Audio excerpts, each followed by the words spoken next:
Good morning, students. How are you? I hope you will be fine. I am your English teacher and I will teach you English.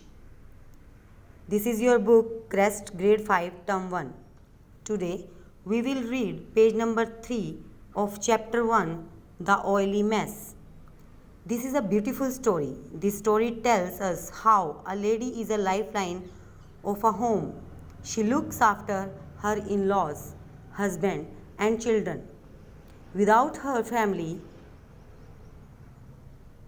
can't manage one day perfectly. Let's read the story. There are 5 main characters in the story: the lady herself, her mother-in-law, her husband Ravi, her 2 children Vishrat and Suma. Let's read the story. When Vishrat woke up that morning, the smell of the burnt toast from the kitchen reminded him that his sister Suma was cooking the Sunday breakfast. Mother was away visiting a friend and would be back only in the evening. जब विशरत सोकर उठा सुबह तो उसे kitchen से जले हुए toast की स्मेल आई और उसे याद आया कि आज जो ब्रेकफास्ट है संडे का वो उसकी सिस्टर सुमा बना रही है। मदर गई हुई थी अपने फ्रेंड के घर और वो आज शाम को ही वापस आएंगी। Have a good time and don't worry about us, they had all reassured mother the night before. We are capable of looking after ourselves for a day. पहली रात उन्होंने मदर को बताया कि वो चिंतित ना हो और वो एक दिन अपना ध्यान रख सकते हैं। I am not worried. Mother ने कहा कि मैं worried नहीं हूँ। Trying not to show her anxiety. उन्होंने अपनी चिंता को छुपाते हुए कहा। Ravi, she said to her husband, I wish you had get the hinges for the front door oil today. You promised ages ago. अपने हस्बैंड रवि को वो बोलती हैं कि आज आप जो डोर के जो हिंजेस हैं, हिंजेस होते हैं जो चौखट से डोर जिन पेंच से जुड़ा होता है उनमें आज तुम ऑयल दे दोगे, उनको ऑयलिंग कर दोगे। आपने बहुत समय पहले मुझसे वादा किया था। Yes, I will. Ravi had said readily, Ravi ने कहा कि मैं आज ऐसा ज़रूर कर दूंगा। It was one of those jobs that kept spilling over to the next Sunday. ये वो काम थे जो हर संडे के ऊपर, आने वाले संडे के ऊपर टाल दिए जाते थे।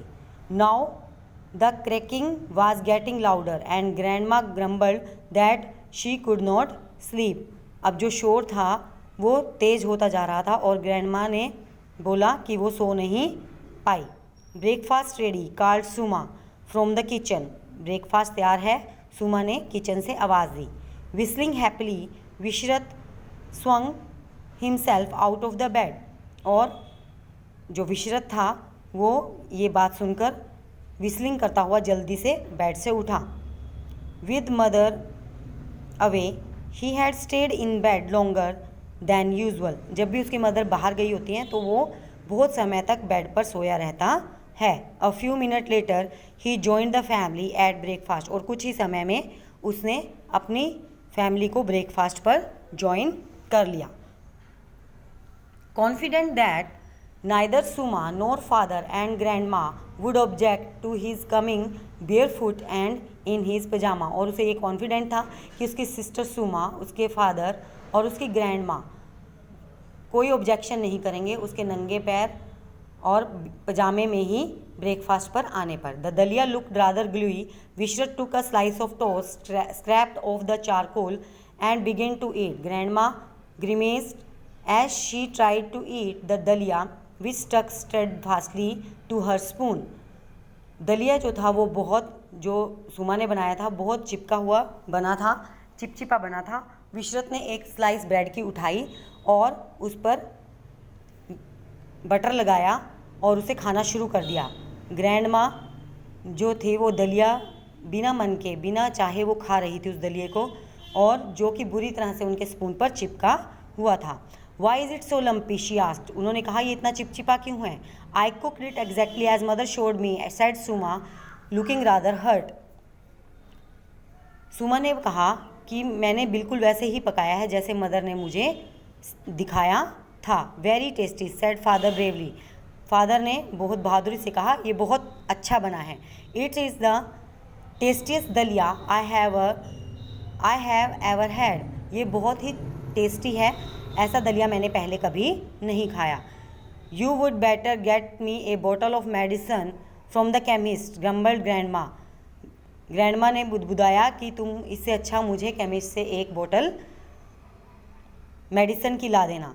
Pushing away the half finished दलिया, और उन्होंने उस दलिए की जो बाउल थी उसको एक तरफ कर दिया, उन्होंने हाफ ही खाया।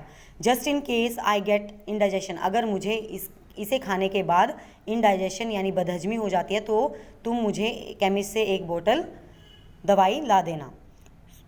सुमाज lower lip trembled, she will burst into tears any second now thought Vishrat, Vishrat ने सोचा कि अभी बस, क्योंकि सुमा को ये अच्छा नहीं लगा कि उसकी दादी को दलिया पसंद नहीं आया और वो अभी अगले सेकंड ही रोने वाली है, विशरत ने ऐसा सोचा। Suma can I help with the washing up, क्या मैं तुम्हारी बर्तन धोने में मदद कर सकता हूँ। He as taking up the plates, उसने प्लेट्स को इकट्ठा करते हुए कहा। He like playing with soap suds anyway and mother rarely let him, didn't trust him much, जो उसे जो साबुन की झाग थी उससे खेलते हुए उसे बहुत मज़ा आता था और मदर उसको बहुत कम ही उसको ऐसा करने देती थी। Yes thanks, I must get on with my Sunday routine said Suma who was a beauty conscious 16 years old, yoga jogging and an oil bath. उसने कहा ठीक है, इसके बाद मैं अपना संडे रूटीन शुरू करूँगी, क्योंकि जो सुमा थी एक बहुत ही वो 16 साल की लड़की थी जो ब्यूटी की तरफ ब्यूटी कॉन्शियस एक लड़की थी, योगा करती थी, जॉगिंग करती थी और ऑयल बाथ भी वो लेती थी। After washing the dishes and playing with soap suds to his heart's content, Vishrat went out to join his friends in the playground after a vigorous game of football. He was back just in time for lunch. Mother had already cooked the food, so Suma had to only heat it. और dishes को धोने के बाद जब तक उसका मन नहीं भर गया वो जो साबुन की झाग थी उससे खेलता रहा और इसके बाद वो अपने फ्रेंड्स के साथ प्लेग्राउंड में चला गया खेलने के लिए। उसने फुटबॉल काफ़ी समय तक फुटबॉल खेली और वो लंच टाइम पर घर आ गया। Mother had already cook the food, mother ने ऑलरेडी जो दोपहर का भोजन था वो बनाया हुआ था और सुमा ने उसको सिर्फ हीट किया था, गर्म किया था। Your mother will be proud to hear how well we managed on our own said father as they had lunch. I have bought the grease for the front door, I will do the hinges before she comes, she will be delighted. तुम्हारी mother बहुत खुश होगी जब वो वापस लौटेगी कि कैसे हमने उसके बिना मैनेज किया, फादर ने लंच खाते हुए बोला। और मैं फ्रंट डोर को भी ग्रीस कर दूंगा, उसके हिंजेस को भी मैं ग्रीस कर दूंगा ताकि वो आकर जब शाम को वो वापस घर लौटे तो वो खुश हो जाए। After all this hard work I need my beauty sleep said Suma yawning, I will have my oil bath when I wake up. और ये सारा काम करने के बाद मैं अपनी ब्यूटी स्लीप लूँगी और उसके बाद उठने पर मैं ऑयल बाथ भी करूँगी। Vishrat spent a glorious undisturbed afternoon cutting up match boxes to make tanks, they were an improvement over last Sunday's model. और विशरत जो था वो इस आफ्टरनून को बिना किसी दखल अंदाजी के मैच स्टिक को काटते हुए एक उसने जो टैंक बनाया था उसने वो काम शुरू कर दिया और ये उसकी लास्ट जो संडे का जो उसने मॉडल बनाया हुआ था उसको वो इम्प्रूव करने लगा। Children, I hope you understand that chapter and have a nice day. You will read that chapter again from your book or from this video and do the dictation word which I have given in the PDF in your notebook. Thank you. Have a nice day.